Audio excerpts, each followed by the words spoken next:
Boses ni Kai, nakakakilabot parang Lea Salonga. Kai, naumusan na nga ba si Piang?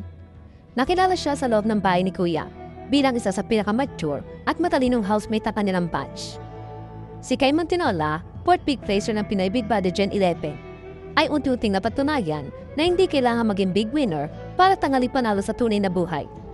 Sa kabila ng hindi pagwawagi sa reality show, sunod-sunod naman ang biyayang natatanggap ni Kai matapos sa kanyang PBB stint. Isa na rito ang kanyang pag-arte sa ilang proyekto sa telebisyon, kung saan nakitaan siya ng potensyal sa larangan ng acting. Matatandaan na kamakailan lang ay pinuri siya sa kanyang pagganap bilang ang content creator na si Lenny Aicardo sa Maalala Mo Kaya dahil sa husay niyang umarte.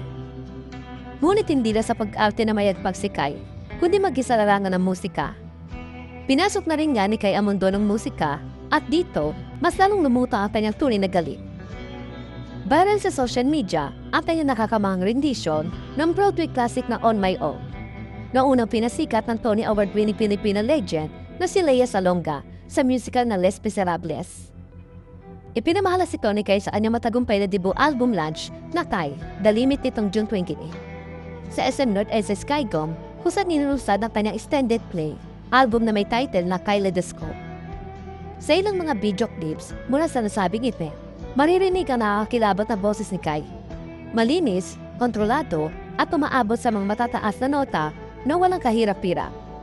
Ang kanyang vocal delivery ay hinanghaan ng netizen. At marami ang nagsabing tila nararamdaman nila ang Lea Salonga vibes sa bawat nota na binitawan ni Kai.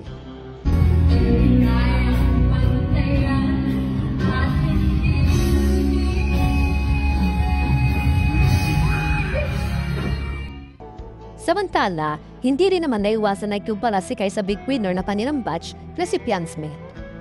Matatandaan noong June 22 ay ginanap ang Forever Piang album launch concert ni Piang sa New Frontier Theater sa Cubao, Quezon City.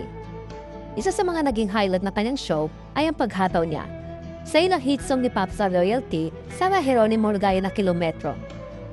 Ngunit kasunod ng concert ay agad di kumani ng batiko si Piang mula sa ilang netizen. Ilan sa mga viral na komento ay tungkol sa di umuli try hard na pagkanta ni Piang, habang ang ilan naman ay pumula sa kanyang pagsasayaw na tila kulang sa energy. Marami nga ang nagsasabing tila na umusan na umano ni Kai si Piang.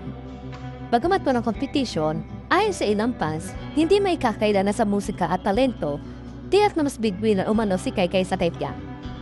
Sa ngayon ay wala pa mga reactions si na Piang at Kai sa mga nagkukumpara sa kanila.